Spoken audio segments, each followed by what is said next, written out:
My name is Wando Stacy. As you know, I'm with SEEED, and we're here today with TVA and KUB. We have the KUB representative, Dale Grubb, to walk you through an energy saving workshop. I hope you enjoy. Thank you so much for tuning in. Thank you very much for joining us tonight. We hope that this interactive time spent will be well spent on how to save dollars on your utility bill, both on the electric and the water side.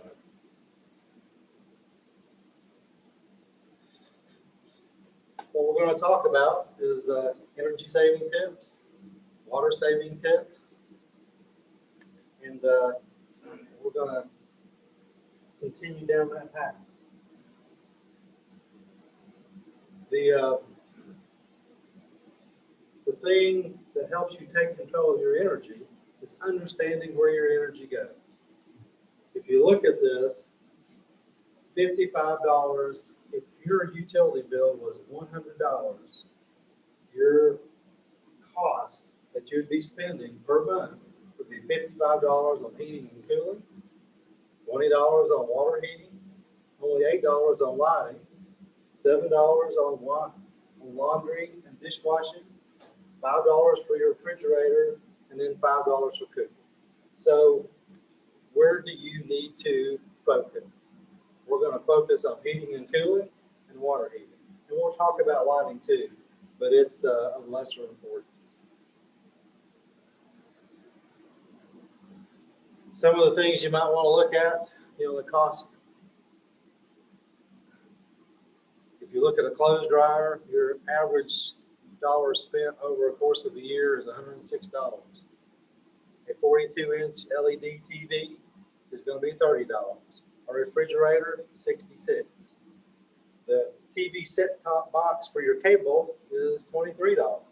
And then you can see a new LED light bulb will cost you $2. For 21 hours, that's 21 hours a week. So again, what we're going to focus on is where's your money going? It's going from heating and cooling and for water heating. So we got to think about, how you're going to, manage those things. The more comfortable you make it, the more dollars it's going to cost. Here's a chart on what we recommend. In the wintertime, we recommend that you set your thermostat on 68. And in the summer, on 78. I find that 78 for me is a little warm, but you need to realize that for every 1 degree increase or decrease from these recommendations, you're going to cost yourself about 3% on your utility bill. Some of the things you need to think about, monthly maintenance, that will help, because if a unit has to work harder, it's going to cost more energy to get the same output from that. So what we want you to do is change your air filters monthly. You get that monthly utility bill in the mail, change your air filter. A clean air filter is one of the best things to help that unit work more efficiently. And the same thing if you're thinking about getting a new unit. If your old unit is all worn out, you need to get the highest SEER rating unit that you can get. And that just means that's just an efficiency rating. So you want to get the most efficient rating that you can, or unit that you can. And what we recommend is that you use TVA's Quality Contractor Network, and you can go on to 2escore.com, or you can call that number on the screen and set up an appointment for a new unit. Again, common problems we're going to talk about: leaky duct connections, return leaks, furniture over the registers, leaks at the furnace or filter slot, and a duct tape failure, falling duct tape off the insulation, supply leaks, and then kinks in the ductwork. So we're going to show you some duct sealing issues, some common. What you can see here is the before. If you see something like this, you're heating your crawl space. And so what we're wanting you to do is to make sure that it's all sealed up properly with either mastic or U81 approved duct tape. And that's not the duct tape that you are thinking about.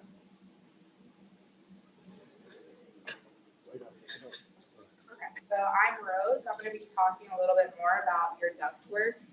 And we're going to be going through a properly sealed duct and improperly sealed duct.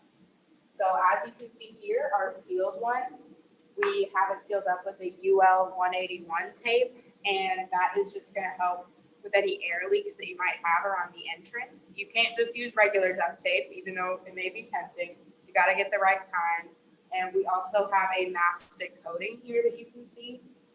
And this also helps prevent air leakage with your ductwork. And this is really important because heating and cooling takes up a little over half of your annual energy that you use. And about 15% of the air leakage in your home comes from improper ductwork. So as you can see here, no smoke is going to be entering in this ductwork, but it just escapes right into this one. And that is your heating and cooling escaping. And it's also important to keep your vents sealed as well. So as you can see here, with the improperly sealed duct on the bottom, that is just going pretty much nowhere. There's not a whole lot of energy flow in this one because it's not properly sealed. But with the sealed one here, that smoke just blows right away. It's also important to make sure that your air vent is caulked around the edges. As you can see here, that's also going to help, especially if it goes to the outside of your home. So I'll just turn it back over to Dale. He's going to keep going with our presentation. Next, we're going to have a comparison on insulation. Insulation is one of the most cost-effective things you can do to keep the heat and the cooling inside your home. So Rose is also going to show us some different types of insulation so you can save money in your home. Okay, so here we have 3 different types of insulation that we're going to be talking about. So the first one is the fiberglass insulation. So that has an R value of 3.2, and the R stands for resistance to heat. So the higher that is, the better that it insulates. However, with fiberglass, even if you are insulating, a lot of air is going to be passed through if you have a leak. So as you can see here, the air is just freely floating through, and that's just dollars flying right out of your home. So we also have a cellulose insulation here with an R value of 3.4. This one is used a lot in attics, but as you can see, there's not a whole lot of air escaping here. So we also have the foam insulation, which has the highest R value, and that is also going to be really effective in preventing air leaks in your home. So, we use these in different areas of the home, like the foam is used in walls, the cellulose is used also in attics, but it really just depends on where in your home you need better insulation. But the cellulose and the foam are going to be the better options for preventing air leakage overall. So I'm going to turn it back over to Dale real quick. And again, when you're talking about air leakage, there's lots of things you can do. There's these little foam kind of sealants that you can put behind your sockets or your light switches, and they will actually help prevent some leakage around the cutouts when the contractor has installed those when they're building the house.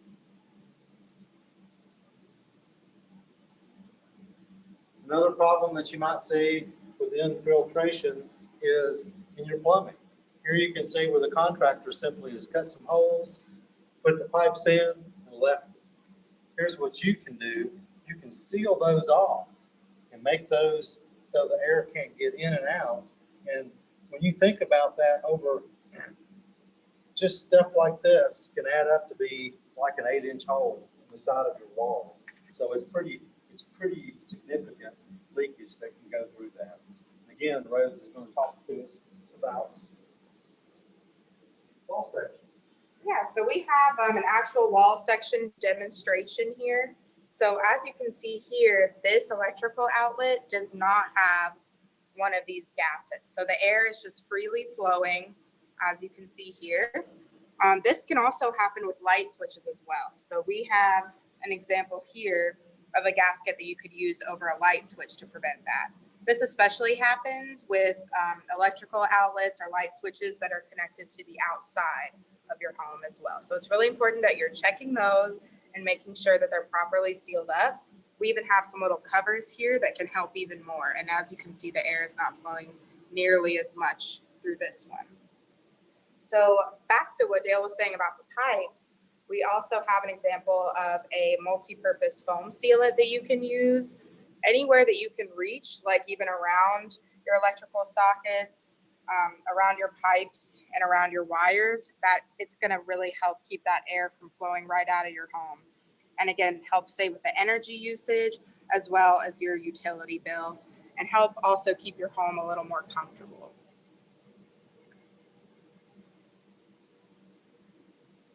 Yes, that air is just flowing right on through without the sealant.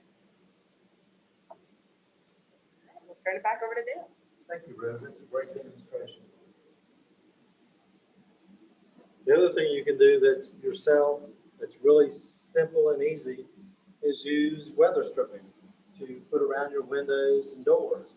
If you think about it, you know, if you can look at your door during the daylight, and if you can see light around the edges, that's air that's going in and out of that door.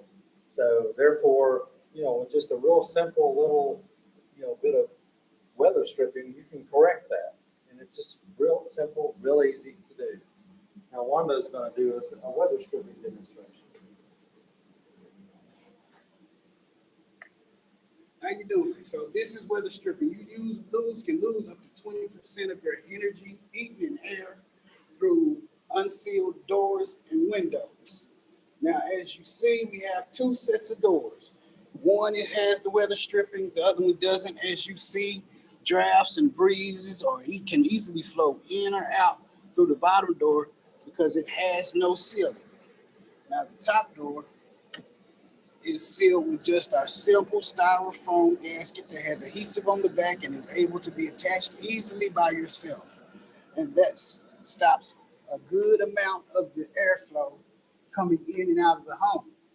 Now, depending on your door and your ability, you can also get some better door sweeps. These attach to the bottom of the door on the inside, and they will also prevent that flow of air from coming in and out of your home. So this is another one of those simple but effective tips that you can use to go ahead and make sure that you're saving energy in your home and making yourself comfortable.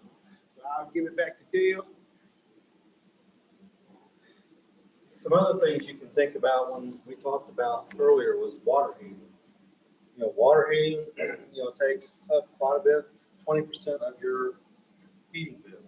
So set your thermostat. Our recommendations is 120 degrees. You don't need to have it any hotter than that.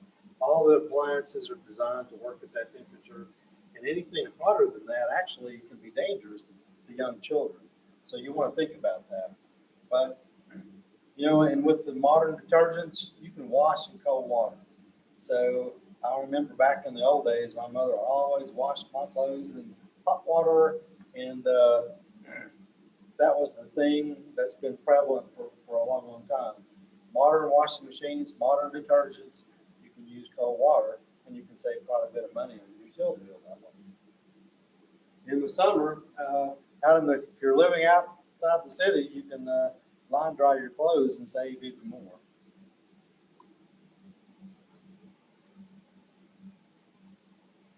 Another thing we can talk about is water pipe insulation. When you think about a water heater, you know, it's doing the work of getting that water up to that 120 degrees. Well, then it sends it out a pipe into your spaces where you've got your bathrooms and your kitchens, and that can be several feet away. And you want to keep that hot water hot for as long as possible, especially if that water heater is sitting in an unconditioned space, like a basement or a garage, so where it's not heated, you want to at least have that insulated coming out of the water heater into the conditioned space. Another thing you can think about that'll save you hot water is you don't think about this on a heating source, but sink aerators, kitchen aerators, those are things that put air into the water when you use them, so you use less. If you use less water, that means you're using less hot water as well. So therefore, you don't have to use as much of that, energy to heat that water back up. Now we're going to talk about light bulbs. Light bulbs are not as expensive as they once were. The thing about it is that, the new modern LEDs, you can now get them for, less than $1 a piece. A few years ago, they were really expensive. But if you think about that old-fashioned incandescent bulb, it uses, on average, $5.77 a year, whereas a new LED bulb uses only 91 cents a year. So with that kind of a cost savings, you can actually pay to change those out over time. So we don't recommend them wholesaling being changed out, but as one goes out, change it out and put a new LED in because it'll save you money going forward. Wanda is going to show us a lighting demonstration and the value of that, the difference. All right, so we have three kinds of bulbs. We have our old incandescent bulb, the newer fluorescent bulbs, and the newest LED bulbs. Now, one of the things is they're actually fading away from the fluorescent bulbs and just going strictly to the LED bulbs. But I'm going to show you the comparison of how much money that they actually save you. So let's put on the old bulb first. Now, generally, this is what you have in your house, and they use about 60 watts. So that's just when you first turn it on. Now, the fluorescent bulb only uses 12 watts. And the LED only uses about 10 watts. So still, these two bulbs are more than half than the old school incandescent bulb. So if I was to turn all four of these bulbs on, that's 4 rooms in your house, they would still use less energy than trying to use this one old school incandescent bulb to light 1 room. So that's one of those things that will pay off in the long run if you keep an eye on it and make the switch. So I will hand things back to Dale. All right, so now we're going to do the lighting color comparison.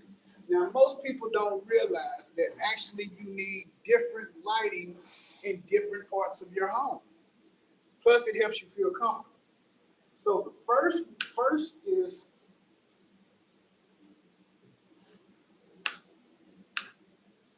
first we have the warm white or soft white. So this is what you would use in your dens, your bedrooms, areas where you relax and unwind and you're not doing a lot of tedious work. So that is what that looks like.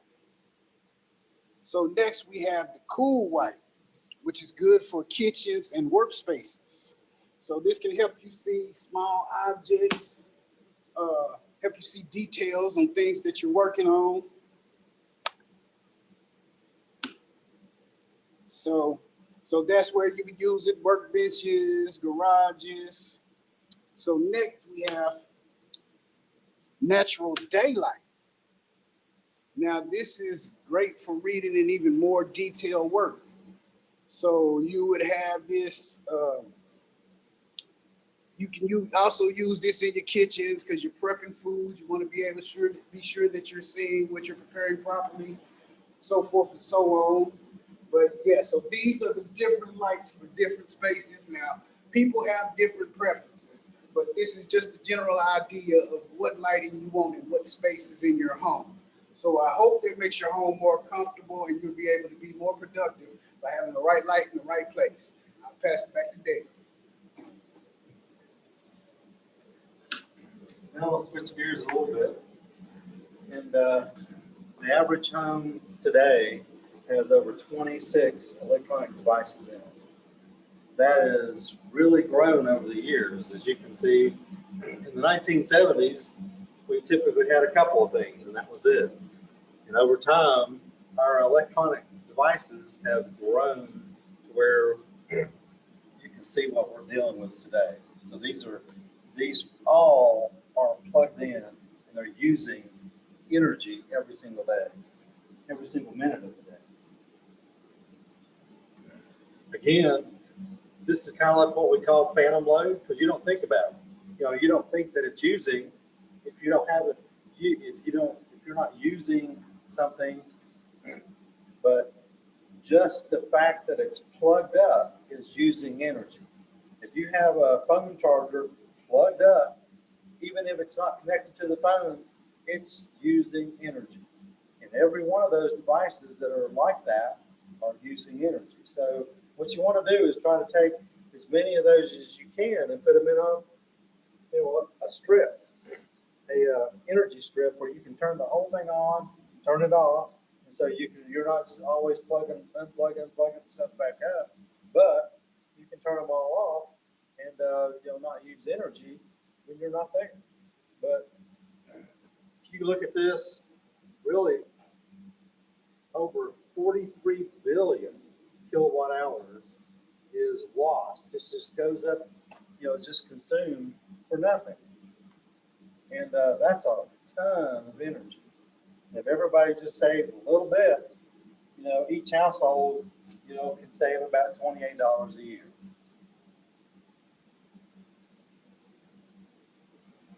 Again, another way of saving energy is, when you buy a new appliance, you want to go out and buy the newest and the most energy efficient appliance that you can buy. So you buy an Energy Star appliance.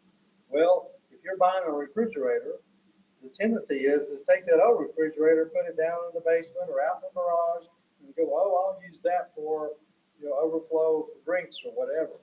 Well, you've not saved energy if you've done that. You've actually added to the load. So if you're not going to use that refrigerator, it's better that you just simply, recycle that.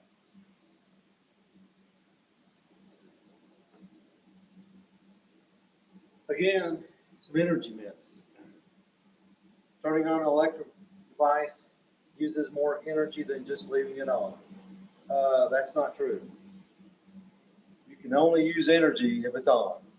So, or if a charger is plugged up. Adding a timer to an electric water heater. Well, you don't really need a timer for that. They've got a thermostat. They work on that principle. When the water drops below a certain temperature, it heats it back up. So it's ready for you when you want to use it. If you set back the temperature in your home, it will take more energy to bring it back up. Those are pros and cons with that. If you have a gas unit, it's not the case, because essentially a gas unit can efficiently come back up to speed. If you're using a heat pump, you never want to increase that heat pump more than 2 degrees at a time and then let that recover. Because if you do, you're going to start using your emergency heat on that heat pump to recover that temperature, and actually you're going to use more heat by doing that than if you would have just left it alone and let the heat pump do its thing. So for a heat pump, it's best to either leave it alone and let it do its thing, or simply to manage it as you're turning it back on and turning it up and up and up by 2 degrees at a time. Ducts must be cleaned regularly. If they're sealed properly, they should be cleaned by inference.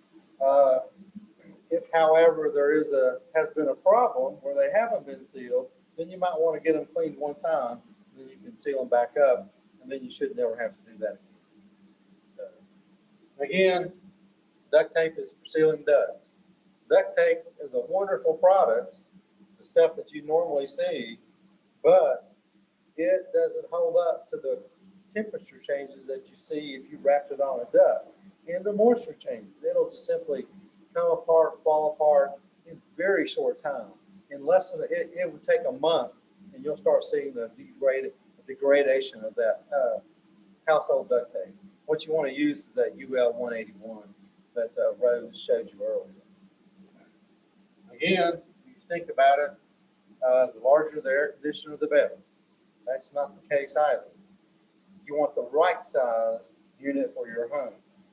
If you oversize an air conditioning unit for your home, what you tend to do is make it run less efficiently because it doesn't have to come on. All of a sudden, it's pumping all the air in and out because of its size, and then moisture tends to build up because it's not pulling moisture out as efficiently as it would if it was the right size unit for your home.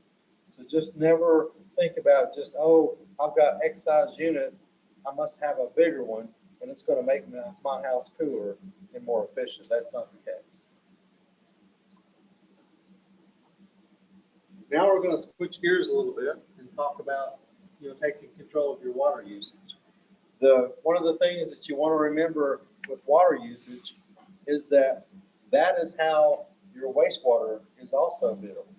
So for every unit of water that you've used, you're also going to be billed for a unit of wastewater. So that's doubly important, especially in our area where wastewater is twice as expensive as your water. So if you save on that water usage, you're actually saving on your wastewater usage as well. That's really important to understand. Where is that water going? Typically 39% is for bathing and faucets. 24% are in toilets.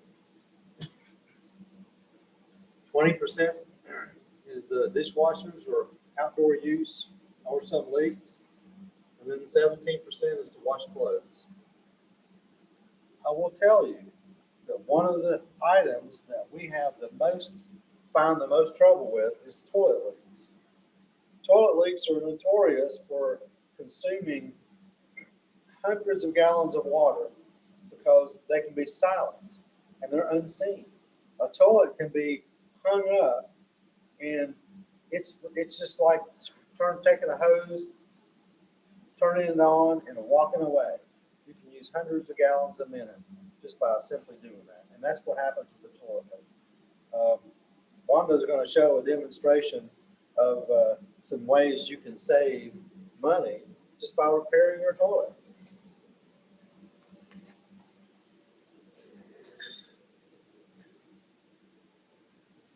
So Dale touched on a very important fact, and you need to realize that for every unit you have coming in, or for every dollar you have coming in, you spend $3 in it being processed in wastewater. So that's why it's very important to conserve. Now, this is a cross section of your toilet tank. All of these things are pretty simple and easy to replace. If they foul out, they are sold individually or they are sold as a complete kit, and that runs you about $20 at your local hardware stores. Now, one of the main culprits is not major failure, but this over time and years becomes hardened, starts cracking, gets warped, and doesn't seal properly.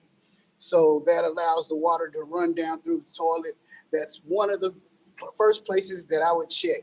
Also, your chain, if it's adjusted too long, it could get caught up. It could actually interfere with this sealing on the flap, and that water can continue to run. Also, you have a float valve here that is adjustable. So you can adjust the level for the valve to help conserve water itself too.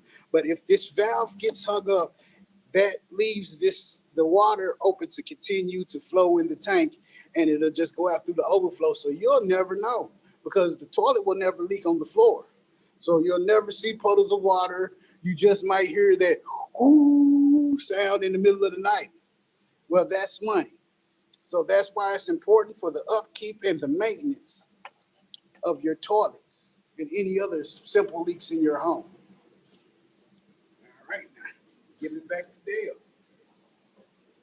Thank you, Wanda. One thing I need to try to make everybody understand is that the components that Wanda just showed you on that toilet, you can buy every one of those in a kit for around 20 bucks. Well, you can lose hundreds of dollars a day if that water's leaking. So just think about that. 20 bucks or several $100s. That's something you need to think about.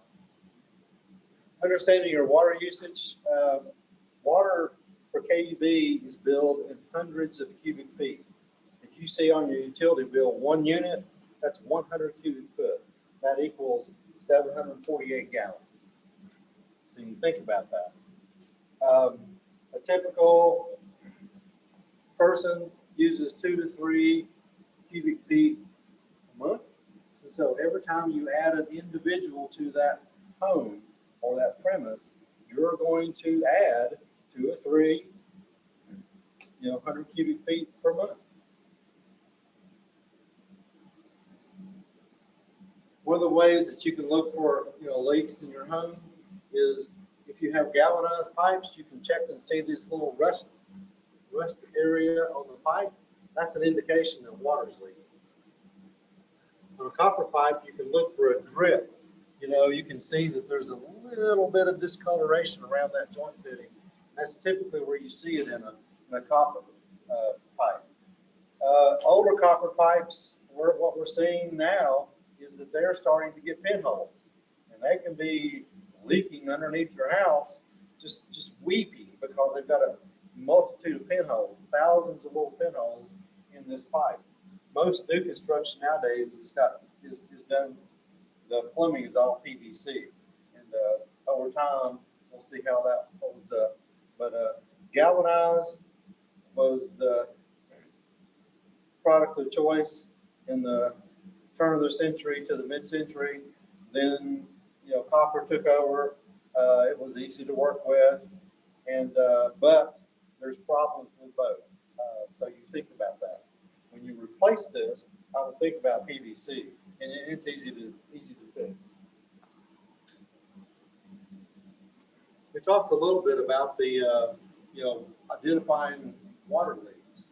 Today, all KUB service area has got these AMI meters, or automatic meter reading, and so they can help you detect a leak. If you had a toilet leak, this is an example of a customer that had a toilet leak over a weekend. You can see that their consumption was very low. All of a sudden, it shot up, and they were gone, and they had a toilet in the basement. And what happened was that they had some grandkids over. The grandkids used that toilet in the basement, and it let they weren't careful when they flushed it. They just, a kid will run in there and bang on that handle, and what happens is the chain will wrap around the handle and hold the flap up, just like what Wanda was showing earlier.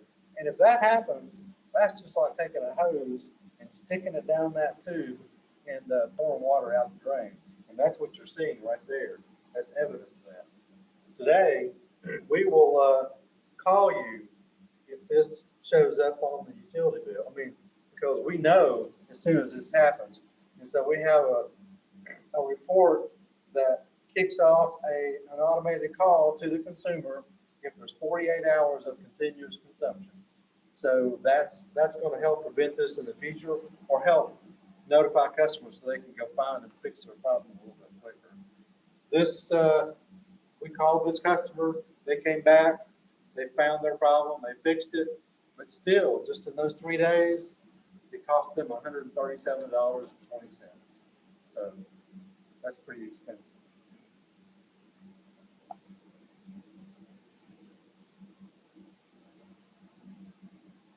If you can see this, this is one of our, you think about this is a water heater in the basement, crawl space, out of sight, out of mind.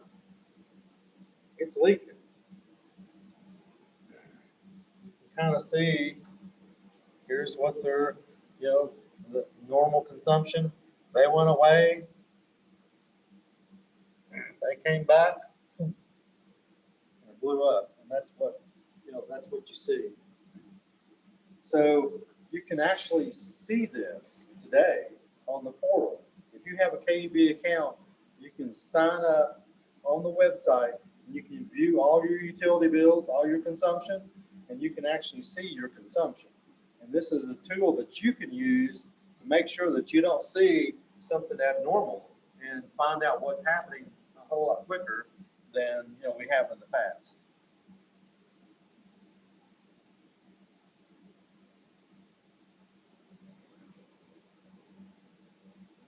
Again, this is just a, the toilet. Inspect those components. This is a different type of toilet here with an arm. You've got the same kinds of, different components in there. It's just so important that you catch this early because this is the #1 leak that we see at KUB.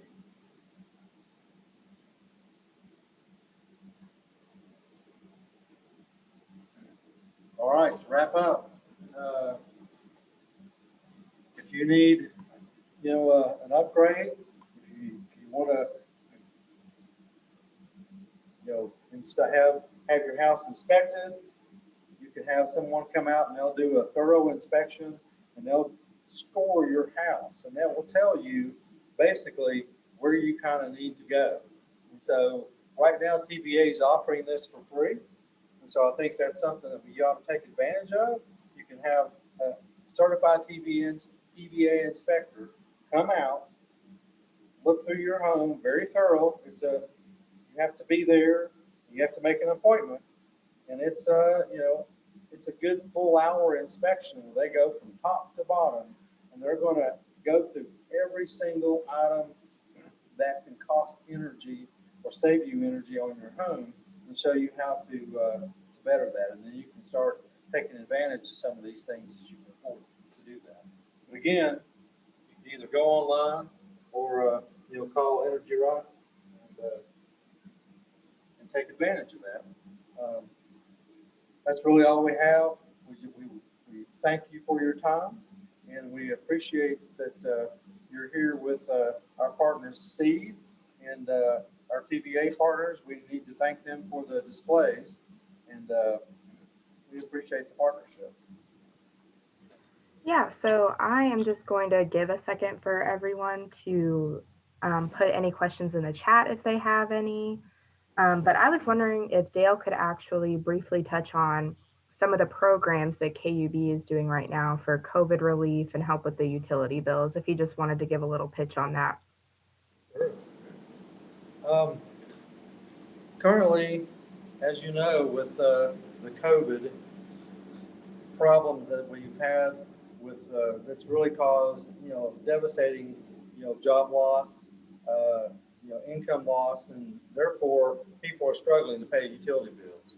We understand that, and we've got several programs in that we're partnering with CAC to manage those, and that can help you pay those utility bills.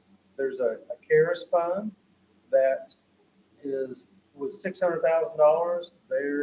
That one is open to the end of this month, so you can apply at CAC to get those funds.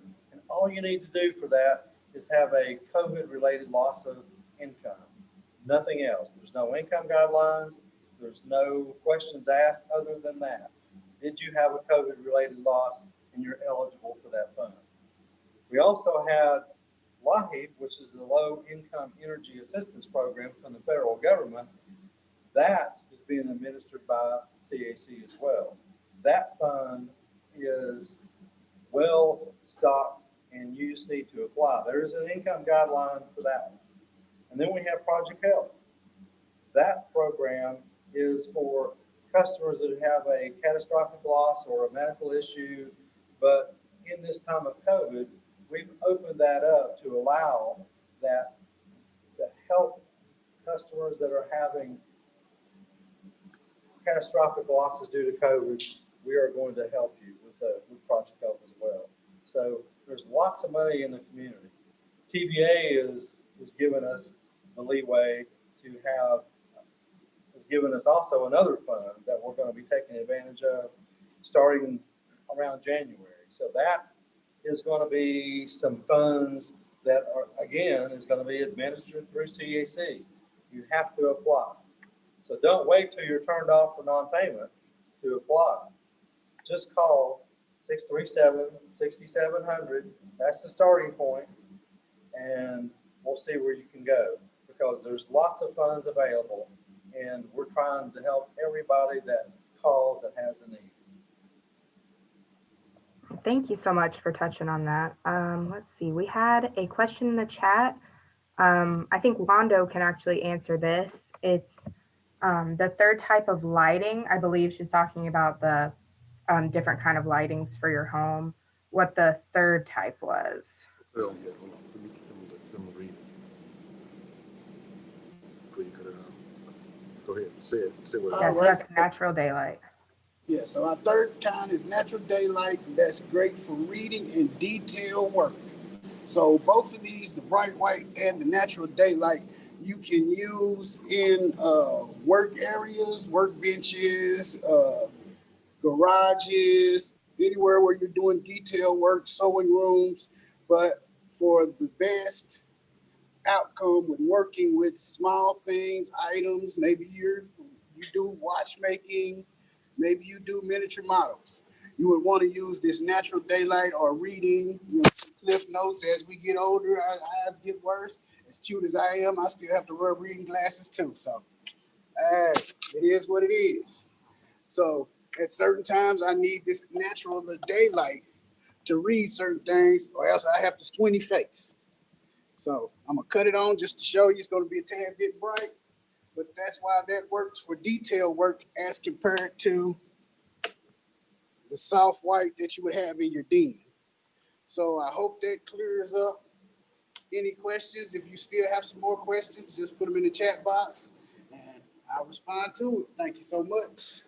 Yeah, maybe if you could go over the third type of light bulb as well in that lighting wattage comparison.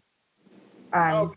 Yeah. The third type, now, well, basically there are three separate types, but okay, so first we have the fluorescent, which actually they no longer produce. You can still buy them, but they no longer produce them due to the fact that they have mercury in them, and trying to dispose of them is kind of a tedious task. Now, the LED is very safe for the environment in your home, and they actually do not get hot to the touch. Now, there is the incandescent light bulb, which is the one we've been using for years that really hasn't changed since Edison decided to put a filament in it. Now, the thing about the difference is, if you look and see, this uses about 60 watts. That's actually a lot of energy. Now, just one of the fluorescent light bulbs only uses 12 watts. And one of the LEDs only uses 10 watts. Wow. So if you were to replace the light bulbs in 4 of your homes, it would cost for leaving the light on in all 4 of those rooms just to light one with the old bulb. So those are the difference. So remember the names: fluorescents, LEDs, and incandescents. And they don't make incandescents anymore either, but that's why the price of LEDs and fluorescents have gone down tremendously to make them affordable in your home. So now they are affordable in abundance, and all you got to do is twist the old one out and twist the new one in. So I hope that answers your question about that. And change those light bulbs, save energy. Thank you. Okay, I don't think we have any more questions, but I'll just give it a minute to see if anyone else chimes in. But yeah, if you just wanted to go ahead and start closing this out. Okay, so we just wanted to thank everyone for coming out, especially Dale from KUB for presenting this today, and Wando, you did a great job as well. And thanks to JD for recording, but also the people over in the Knoxville Department of Sustainability for helping us put this on, especially Grace Levine and Brian Blackman. And CTV as well. They gave us some great video equipment. So just reach out to us if you have any more questions, need anything at all. We'll be around. And we just appreciate everyone for coming out tonight. And thank you, Rose. Have a great Thanks.